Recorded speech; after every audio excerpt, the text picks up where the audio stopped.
All right, good evening, everybody, and welcome to the second part in our six-part series, This Fragile Earth, Our Island Home. For those of you who were here last week, you recall we established that the climate crisis is not just an environmental problem. It's a financial and economic issue. It's a problem with national security, and perhaps above all, it's a moral problem. And I think we established it's time to act. It's the right thing to do. And we're moving on tonight with an examination of what the problem is, because we believe that only through understanding the problem can we get to good solutions. So I'm Coty Keller, an ecologist. I'm a member of St. James Episcopal Church in Long Beach, broadcasting tonight from Port Charlotte, Florida, which is our official home. And we have Catherine D'Amico again. Catherine's trained in environmental science. She's the director of the Audubon Teddy Roosevelt Sanctuary up on the North Shore, and she's a resident of East Atlantic Beach. So let's roll on with the agenda. Tonight, we'll start out talking about the natural world. What's happening in natural processes in the greenhouse effect and the carbon cycle? And what about carbon dioxide in the atmosphere? Oops. It's not just carbon dioxide, we have a lot of other greenhouse gases. We'll bring in the food system, because the food system in the soil is not only part of the solution, but unfortunately it's a big part of the problem right now. And then we'll deal with the results of all these things on temperature. This is about global warming after all, and we'll see how urgent it is that we act soon. The last topic in the physical area, the physical properties area, will be the culprits and the saviors, I call them. We want to establish what the various sources of the greenhouse gases are, as well as the sinks, where we can store carbon and get out of this mess. That'll be the end of the physical processes, and we'll shift over for a few minutes and talk about the behavioral aspects of the problem.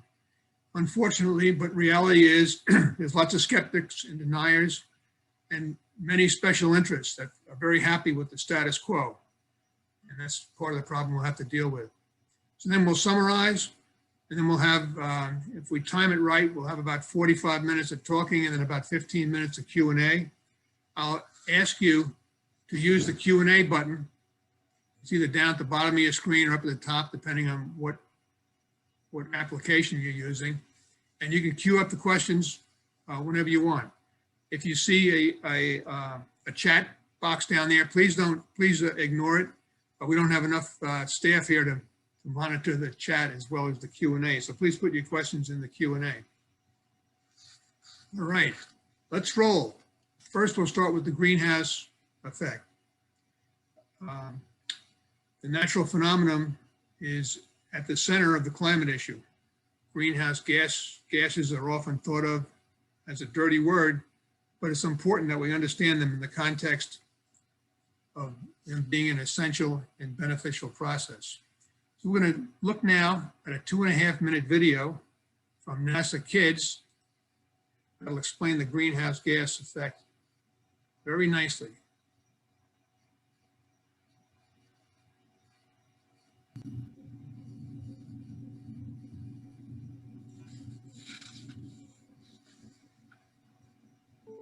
What is the greenhouse effect? Earth is a comfortable place for living things. It's just the right temperature for plants and animals, including humans, to thrive. Why is Earth so special? Well, one reason is the greenhouse effect. A greenhouse is a building with glass walls and a glass roof. The clear glass allows sunlight to shine into the greenhouse while also trapping the sun's heat inside. This is how a greenhouse keeps plants warm even at night and in the winter. The greenhouse effect keeps Earth warm in pretty much the same way. Earth isn't surrounded by glass, but it is surrounded by a jacket of gases called the atmosphere. In the daytime, the sun shines through the atmosphere, warming Earth's surface. After the sun goes down, Earth's surface cools. This releases heat back into the air, but some of that heat is trapped by the gases in the atmosphere. These heat-trapping gases are called greenhouse gases. Carbon dioxide, water vapor, and methane are all examples of greenhouse gases. Earth needs a balance of greenhouse gases to maintain just the right temperature for living things. But some human activities are changing Earth's natural greenhouse effect. For example, burning fossil fuels like coal and oil releases more carbon dioxide into our atmosphere. These extra greenhouse gases can cause the atmosphere to trap more and more heat, leading to a warmer Earth. NASA satellites are constantly measuring the gases in our atmosphere from space. They've observed increases in the amounts of carbon dioxide and other greenhouse gases. The information from NASA satellites can help scientists figure out where greenhouse gases are coming from and how they are ending up in our atmosphere. This information will help us better understand the impact that greenhouse gases have on our climate, and help us better understand this very special greenhouse that we call home.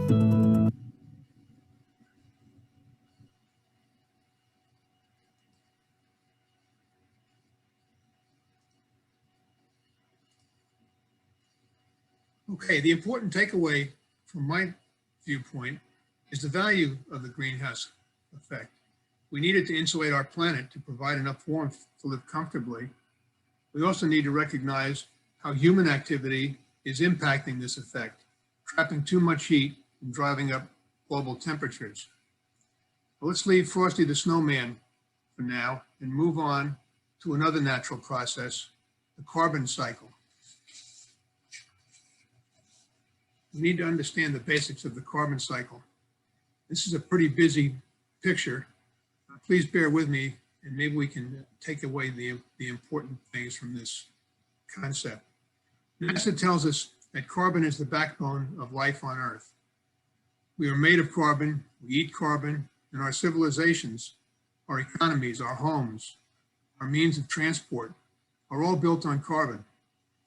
We need carbon, but that need is also intertwined with one of the most serious problems facing us today, global climate change.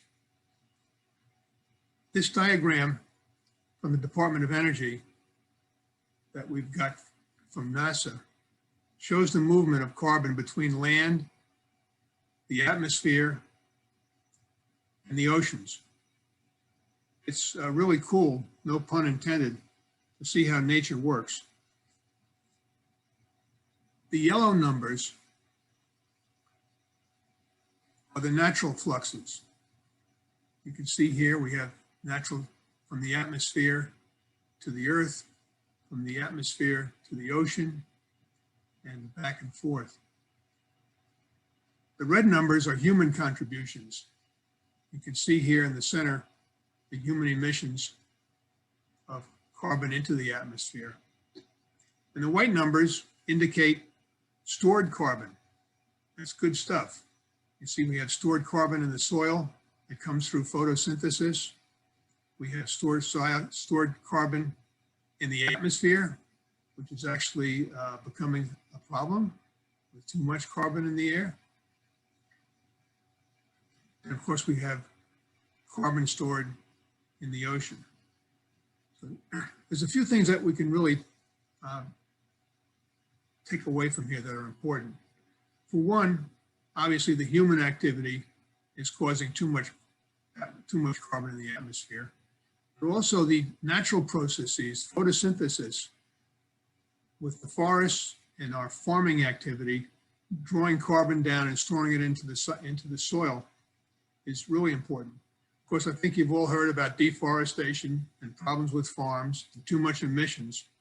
And that's why the United Nations Intergovernmental Panel on Climate Change says very simply, climate change is caused by carbon emissions and deforestation and poor soil management. So the emissions, the taking away of the trees, removing the ability of photosynthesis to function through forests and farms is really the root of the problem. NASA also tells us that the oceans absorb a lot of excess carbon dioxide from the air. Scientists have observed that the ocean is becoming more acidic as its water absorbs carbon dioxide from the atmosphere.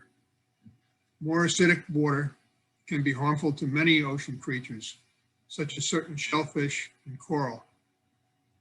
Warmer waters are also a main cause of coral bleaching.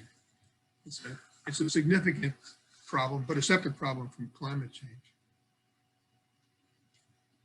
So carbon in the air is going to become a focus. And let's look at one aspect of carbon dioxide in the atmosphere. NOAA tells us that carbon dioxide is the most important greenhouse gas, responsible for about 2/3 of the total warming effect. Carbon dioxide in the atmosphere lasts a long time, like centuries. It's more abundant in the atmosphere than any of the other greenhouse gases except for water vapor. It also dissolves like fizz in the ocean, which helps contribute to the ocean acidification problem.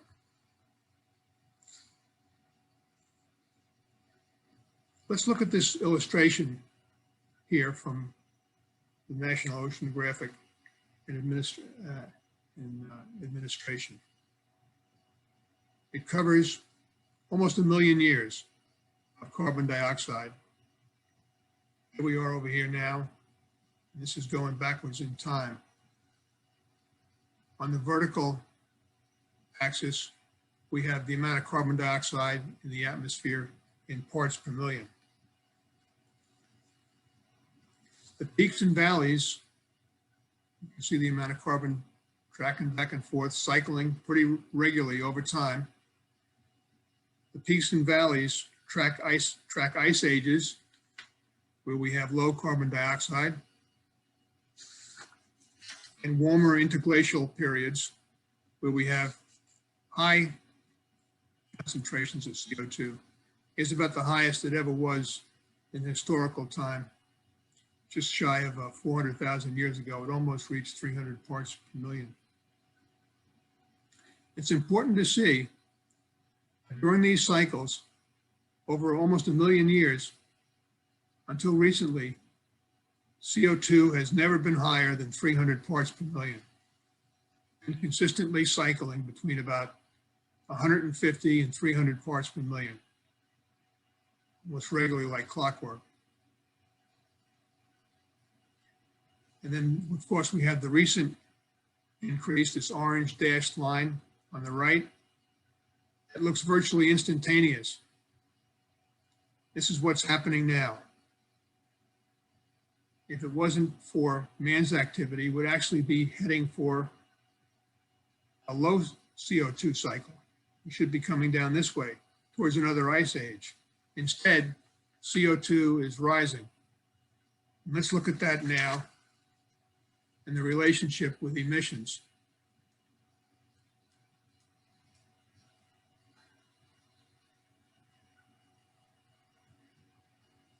As documented by NOAA, before the Industrial Revolution, which started in the mid-1700s, down here on the horizontal axis, the global average amount of carbon dioxide was about 280 parts per million. The vertical scale on the left here, and the raspberry colored line, showed the increase in atmospheric carbon dioxide. And you can see it increasing with human emissions, which are measured over here on the vertical axis on the right-hand side in gigatons. A gigaton is a billion tons of carbon dioxide. And the blue line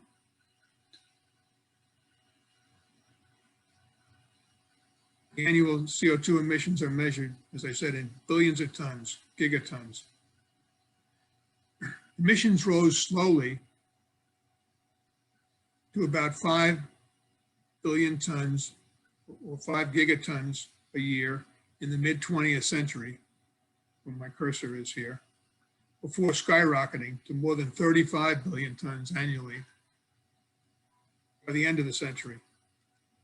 As the emissions rose, so did the amount of CO2 in the atmosphere. to over 400 parts per billion, parts per million in 2015, far higher than at any time in geographic history. We know this from air bubbles trapped in mile thick ice cores.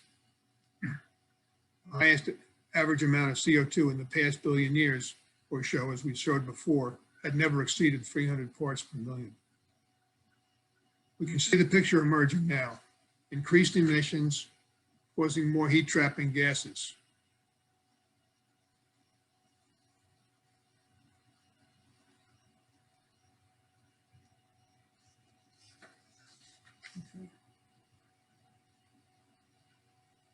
It's not only CO2, as I said earlier. We've been focusing on CO2, which is the most important of the greenhouse gases, but others are playing a role and need to be understood and dealt with. So let's shed some light on methane, nitrous oxide, and the F gases.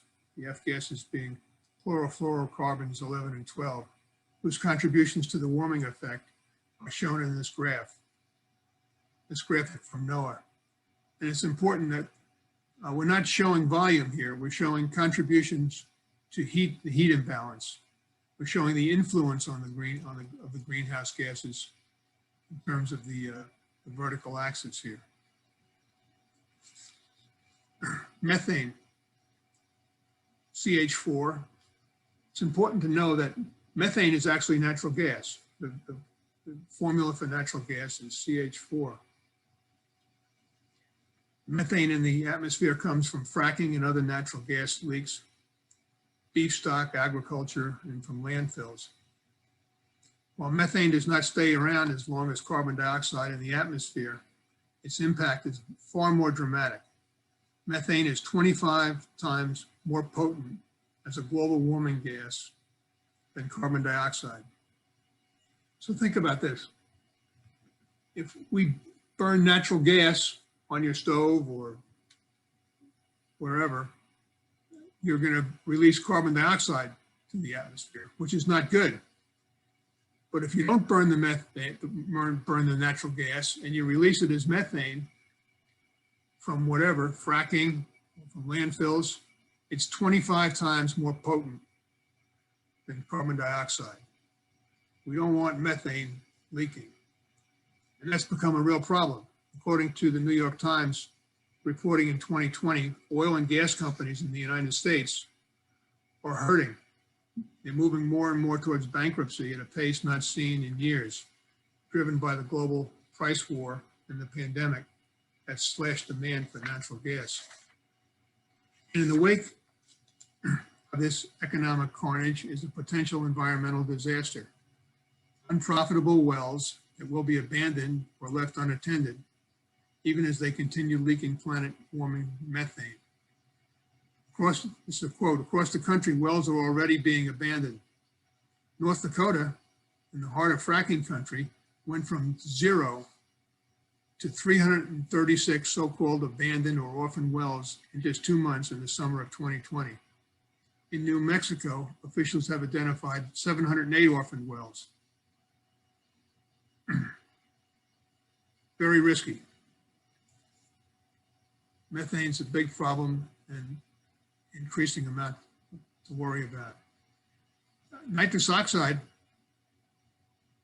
N2O, which is a bit of about 6% of the greenhouse gases, is known by some of us from the dentist's office. It's laughing gas. N2O is released naturally by the soil.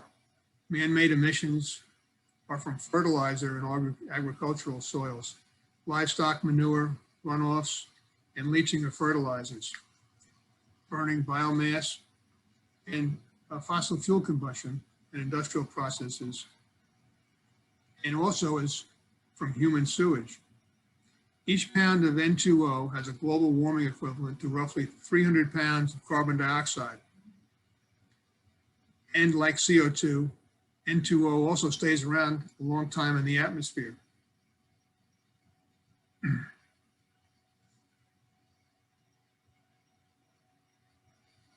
Several other gases play a role in global warming. Among the F gases are refrigerants, which are potent heat trappers. Paul Hawken's book, Drawdown, the most comprehensive plan ever proposed to reverse global warming, ranks refrigeration gas management or refrigerant emissions management as the #1 solution to drawing down global warming. This is because 90% of refrigerant emissions happen at the end of their lives. Effective disposal of those currently in circulation is essential. After being carefully removed and stored, refrigerants can be purified for reuse or transformed into other chemicals that do not cause warming. Okay. There are several other greenhouse gases. Water vapor and ozone are two. They're not included in this illustration because they don't impact that much on the global warming problem. And it's too much detail to get into for tonight. Please note in the illustration, the steady rise of greenhouse gases influencing Earth's temperature. We're talking about 45% increase since 1990. Let me try to go back one slide here. Look at here's 1990, 45% increase in the greenhouse gases, CO2 included, but the others as well. And you can see that, you can see this rapidly rising trend here.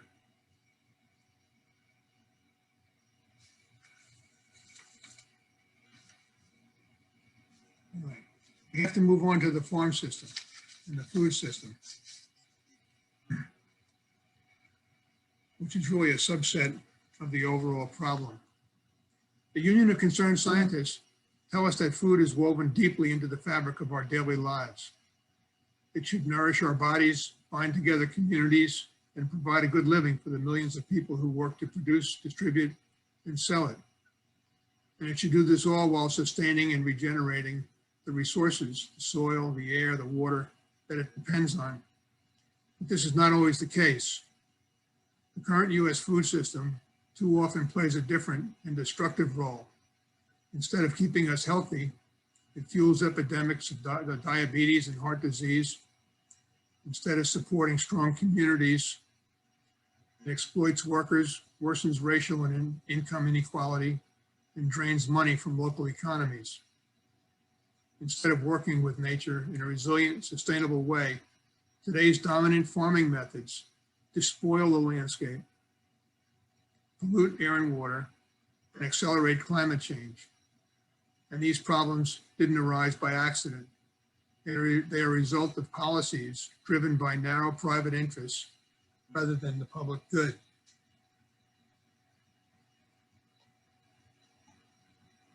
Our food system, what we eat and how it's grown and how it's distributed, is a major part of the climate crisis. In terms of the carbon cycle, our food system emits an enormous amount of carbon, and it does too little to sequester or store carbon and return it to the soils, to enrich the soils. So let's look at both the emissions and the sequestration from the farm system. We'll start with emissions. This slide, which is borrowed from Earth Justice, was presented several years ago in doing an analysis about the emissions in the farm system, which includes crop production and animal agriculture and fertilizer production,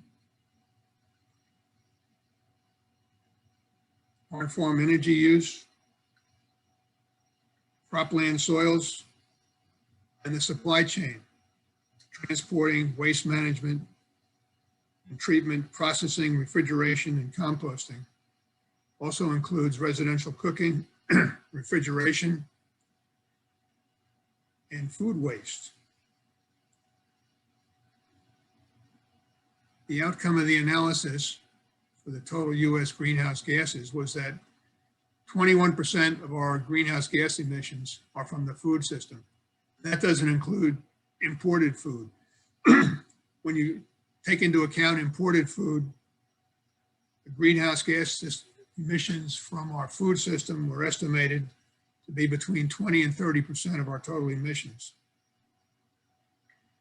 It's interesting that while some of these emissions from the farm and food system are from carbon dioxide, most of them are from methane and nitrous oxide. So back to methane for a moment. Methane, which accounts for about 10% of the total US greenhouse gas emissions, is over 33% of the emissions associated with the food system. As we said, methane is a potent greenhouse gas, 25 times the global warming potential of CO2. A major source of methane is from the farm system, second only to natural gas systems. And it mostly comes from enteric fermentation, or more simply, cow belching in cow farts. Bacteria in the stomach of cattle and other ruminant animals produce methane as they help animals digest food and their feed. And methane is released as cattle exhale and burp and do other things. Methane is also released by animal manure, especially when it's stored in giant waste lagoons, as in industrial swine production. And rice cultivation also accounts for a good amount of methane emissions.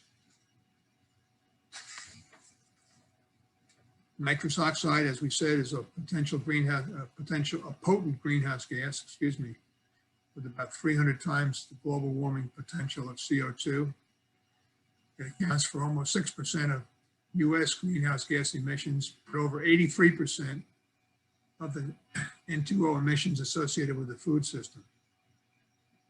The dominant source of nitrous oxide is agricultural soil management, including the application of nitrogen-based synthetic fertilizer.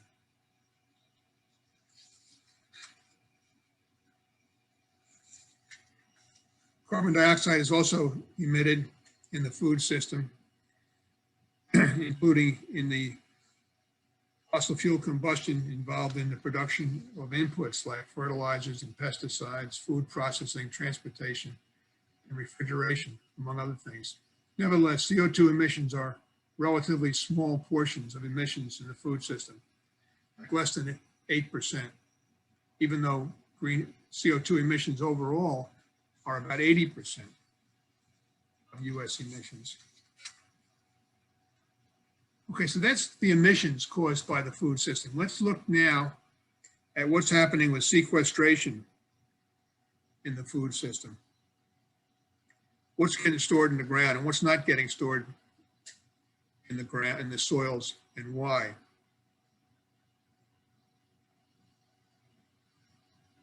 To gain an appreciation for what nature can do on our farms, we have to understand the relationship between sunlight, the CO2 in the atmosphere, and the microbes in the soil.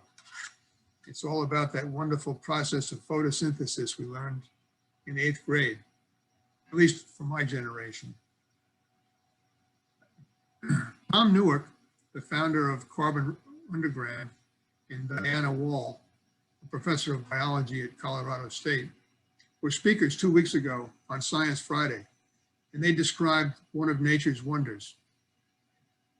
They said there is this wonderful underground ballet, this incredibly complex choreography between the sugars that the plant creates via photosynthesis, as it nourishes both the plant and the entire soil food web. In exchange for that liquid sugar, the soil food web, the underground microbial community, will deliver to the plant at their roots nutrients such as nitrogen, phosphorus, and potassium. It's an underground commodity exchange whereby the food soil web gives to the plant those nutrients, and the plant gives to the soil the liquid carbon produced via photosynthesis. And the important thing is this transfers the carbon from the atmosphere into the soil web. Sequestration. Newark and Wall go on to explain the long and regrettable commission of agricultural malpractice If you think of the soil as a living tissue, to pass a steel blade, a plow, through that living tissue is a violent disruption of the integrity of the soil.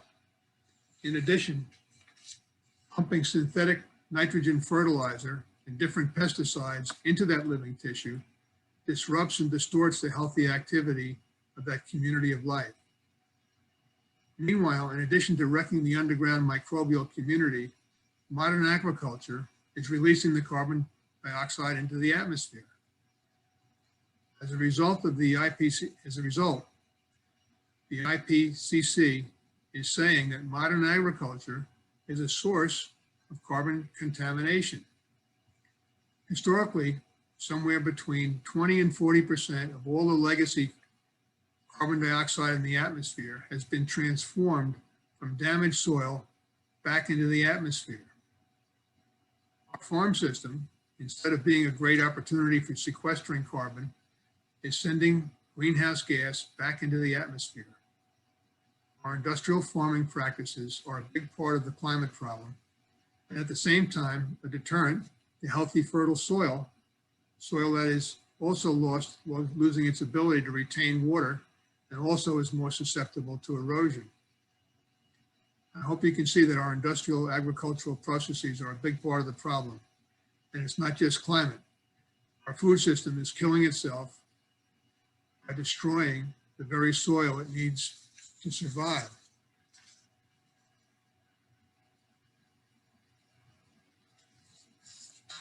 Let's link this all to global temperature. After all, global warming is the problem that we're worried about.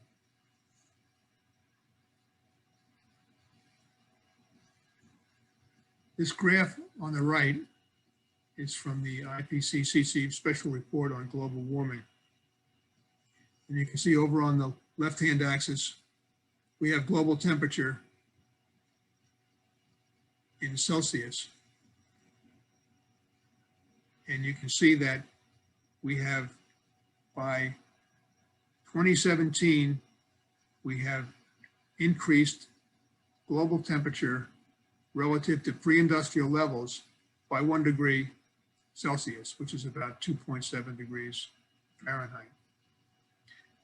And that at the current rate, unless we do something and we follow the current trend, we will hit 1.5, 1.5 degrees centigrade about 2040. Now, 1.5 degrees centigrade is the threshold that the international and our own US experts say is the line that we don't want to go past. What do we mean by this? You recall last week, for those of you who were here, we talked about the economic collapse and the national security degradations and the climate injustice and the environmental disruptions that we were going to see if we didn't change course. Well, that's what we're talking about. We're talking about going past 1.5 degrees Celsius. So David Attenborough, the English broadcaster and natural historian, described the events we're facing on a timeline in his latest documentary, A Life on This Planet. And here's what it looks like if we're gonna keep going and blow through 1.5 centigrade. By 2030, the rainforest, the Amazon rainforest, will become a savanna, and the loss of a carbon sink needed to keep carbon out of the atmosphere. Plus, it's going to be altering the global water cycle. Arctic ice will be gone in the summer. Climate change is going to be accelerated by the loss of the reflected heat by having that ice. By 2040, frozen soils will thaw, releasing dangerous methane, accelerating even more the rate of climate change. By 2050, the ocean will heat to the point of all coral reefs dying and fish populations crashing. By 2080, durable food production will crash. The soils will be exhausted by overuse from the agricultural malpractice we just described before. The Food and Agriculture Organization, you might have heard the term FAO, is a specialized agency of the United Nations that leads international efforts to defeat hunger. They estimate at the present rate of soil degradation, there will be no soil left to grow anything in perhaps 60 years, which is 2080. Also in 2080, pollinating insects will disappear and weather will become unpredictable. Right now, weather is violent and it's terrible, but it's at least predictable. We can predict when the hurricanes are coming and when the events are coming. If we continue on the path we're on now, we won't even be able to predict the weather by 2080. And then by 2010, we'll have temperatures 4 degrees Celsius warmer than pre-industrial levels. Large parts of the earth will be uninhabitable. And the 6th massive extinction will be well underway, with millions of people homeless. Well, we certainly don't want to go there. And we have precious little time to avert this unpleasant future. Not to mention, we were already feeling the effects of altered climate. Okay. It's important to identify where the emissions are coming from and where we have potential to sink carbon into the soil. So Project Drawdown has tabulated what I call the culprits and the potential saviors in this carbon cycle illustration. On the left, we have the sources of carbon going to the atmosphere. And on the right, we have the good guys, the carbon sinks, that take carbon out of the air and store it in the soil or the ocean. Of course, there's presently way more emissions than there are sinks. The sources are identified over here on the left, but they're kind of hard to see these numbers. So I've written them in bigger print over on the right. I don't expect you to memorize any of these numbers, but you should have a feel for them because they really kind of point to where the solutions might be. For example, 26% of our emissions are generated from electricity. Electric motors are very efficient. If we could make work out of electricity without emissions, we'd be doing a great service. So you can see one of the solutions we're pointing to is getting the fossil fuels out of electricity generation. The food system, you just think about 20 to 30%, in this case 24% they're estimating here, which jives pretty nicely with what we heard from Earth Justice. Food, agriculture, and land use, that's a big part of the problem and should be a focal point in solutions. 21% of emissions come from industry, 14% from transportation, and 6% from buildings. These are the activities we'll be targeting when we think about solutions. On the other side of the coin, we look here at the great opportunity to take more carbon out of the atmosphere than we're doing now. And this is a kind of a puny amount. You can see how much deforestation and poor farming practices are hurting us.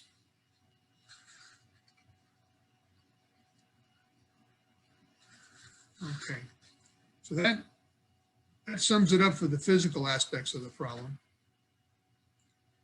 Another part of the solution, beyond the imbalance in the climate cycle, is that powerful people and corporations are heavily invested in the status quo. I don't think we can underestimate the challenge presented by the resistance from special interest groups who view the shift from the use of combustible sources of energy to non-combustible sources as a threat to their profits and even their existence.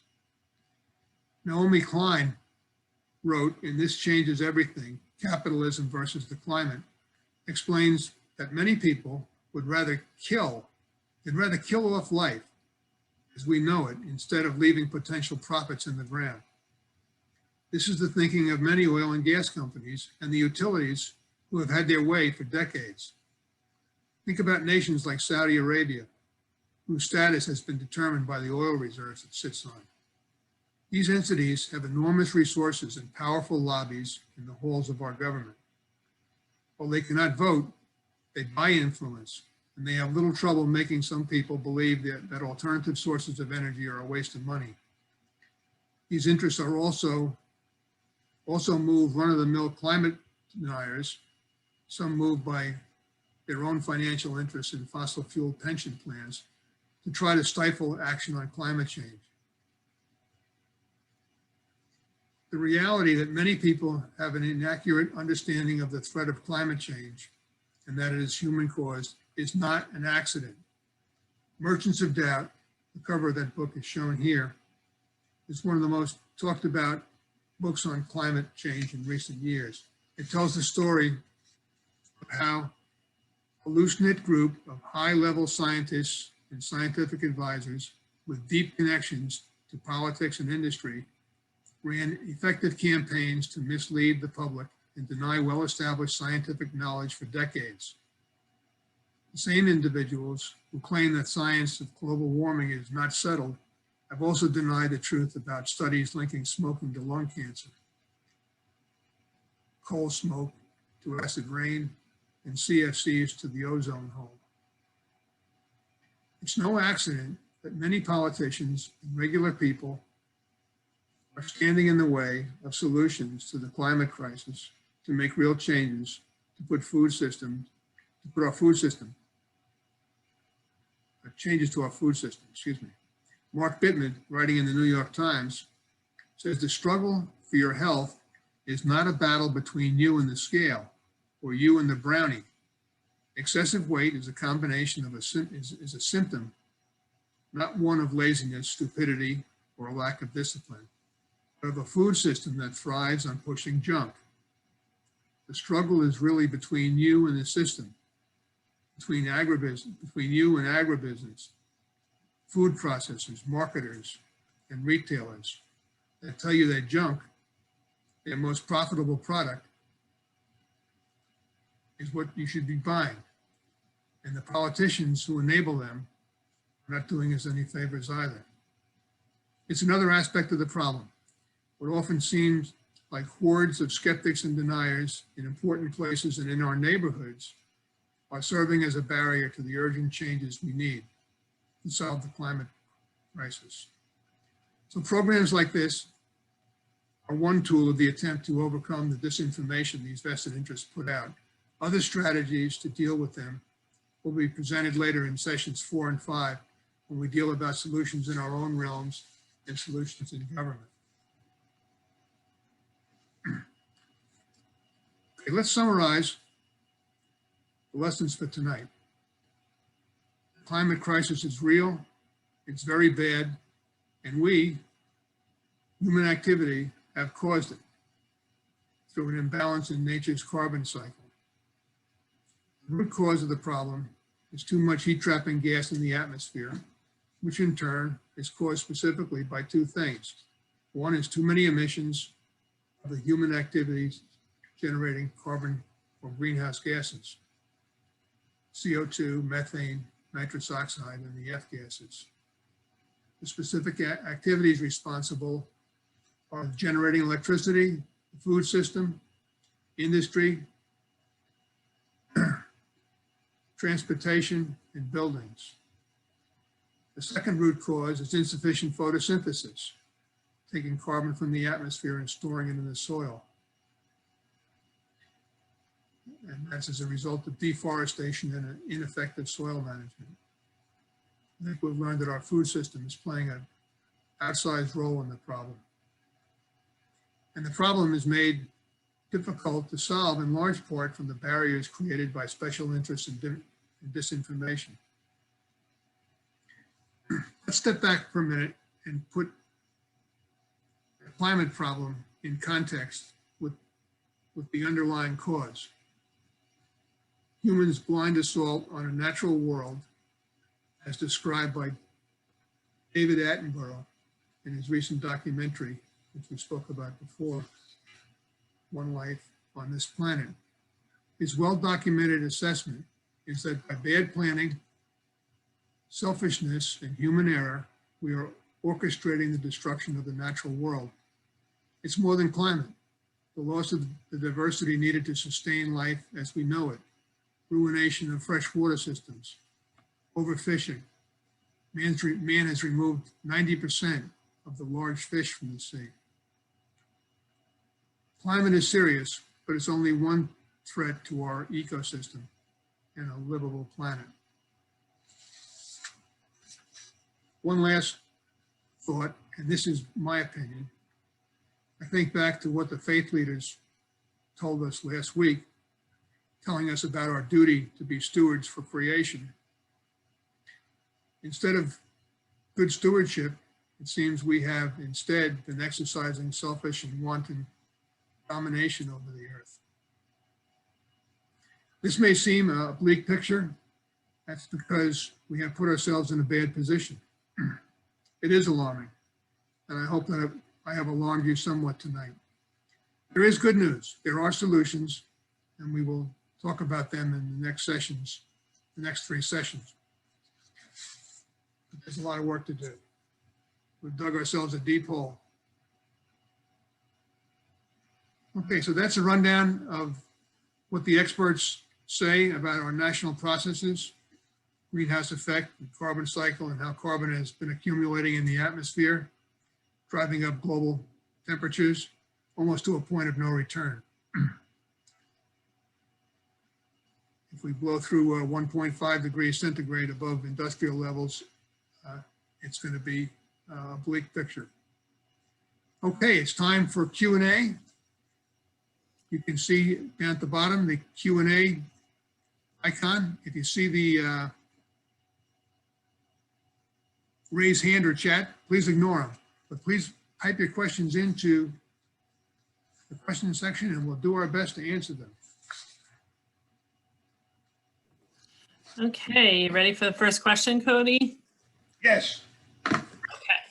Laura says, I've heard from several different sources that emissions from our food systems are substantially greater than those from industrial sources. What would you consider to be a good source to get the latest or most accurate info? Oh, you can go to the IPC in the references that I'll send you tonight. We have, and last week also, we have the Intergovernmental Panel on Climate Change.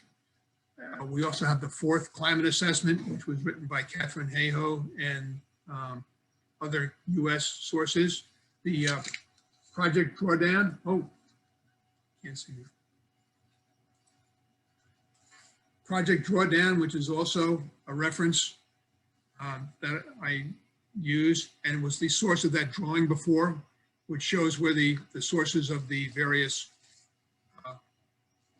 emissions come from, would be the best. Okay. Imad says, is the production of organic food have less or more impact on the atmosphere? That's a good one. Generally speaking, and we'll talk about this a lot in the solutions, the organic, for the most part, my experience with organic farming, and this is from my sister and brother-in-law having an organic farm, and from my wife and I subscribing to organic farms both in Florida and in New York, is that the organic farms practice what's called regenerative agriculture. They spend a lot of time taking into account processes that enrich the soil and release and sequester more carbon. And we'll talk more about that in detail next week and the week after that. Organic farms don't have to be sequestering, but for the most part, they really are. And they are also doing things like limiting the transportation. A lot of them are using solar power, and they're for the most part, the ones, the 3 or 4 that I'm involved with, they are on both, they're working both sides of the problem correctly. They're sequestering more carbon and they're emitting way less carbon. Good question, Iman. And I would guess, Coty, that buying local farm goods would be That helps. positive Because too. that helps because you have less transportation involved. Okay, Aaron would like to know, are there any suggestions for books or studies to read in order to educate yourself outside of these seminars? I think you started to touch on that already. Yeah, take a look at the references that I'll send you along tonight, and the references from last week. Also, we got that great video from NASA Kids. You can look at NASA, even in spite of the last administration's attempts to stifle information on climate change. Both NASA and NOAA both have good websites with good information on climate change. If you can't find anything, send me an email. Let's see, a few more. Doreen would like to know, how hopeful are we that things will turn around? Good question. The situation, this is, I'm an optimist by nature, but this is really serious. I think a lot of things have to happen to turn it around, and we don't have much time. And we'll talk more about this in the next 3 weeks, specifically what has to happen. A lot has to happen, and it has to happen very quickly. And now some people would say, well, we haven't done squat, for the last 30 years, 40 years since we've known about this problem. Why would we expect things to happen now? I would say that the only reason is because I personally refuse to give up. It's going to take a lot of work. I mean, the good news is we have an administration that's pledged to support climate change, but we need much more than action on the federal level. We need international action. We need state action. We need local action. We need people doing things. A lot of things have to happen. The positive thing is the technical solution exists. And we'll talk about that next week. So you'll see why I'm optimistic. But I don't think it's a done deal, for sure. That makes me feel better, Coty. If you're optimistic, I'm optimistic. Okay, we got a couple more I want to get to. George would like to know, what is the Paris Agreement's goals that the US is returning to? Generally, the Paris Agreement is committed to keeping global average temperatures under 1.5 degrees centigrade. So you can see their commitment is to save life as we know it.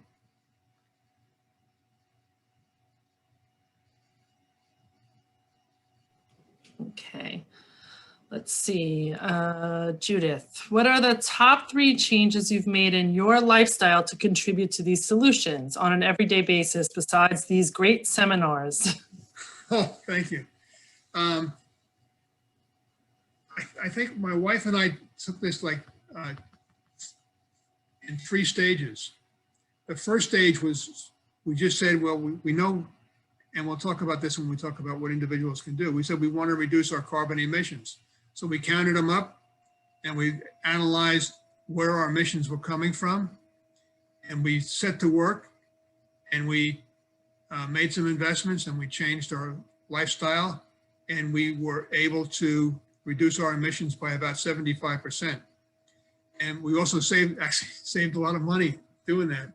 And if you look in the references that I'll send you, one of the references I sent last week was called the 40,000 pound carbon diet. And it was a small book that we wrote, maybe 30 pages, that explains how we did it. The second stage was realizing that it was more than direct emissions caused by energy systems, and that it had a lot to do with what we bought, what you buy, and what you eat. Your diet is responsible for an incredible amount of emissions, or it can be if it's a plant-based diet and being very careful not to throw stuff out that you bring home from the grocery can save an enormous amount of emissions. We'll talk about this and what individuals can do in 2 weeks. And the third stage is the one that we're wrestling with the most, and that's behavioral things like transportation. I mean, flying in an airplane is the last gasp that we have not yet conquered.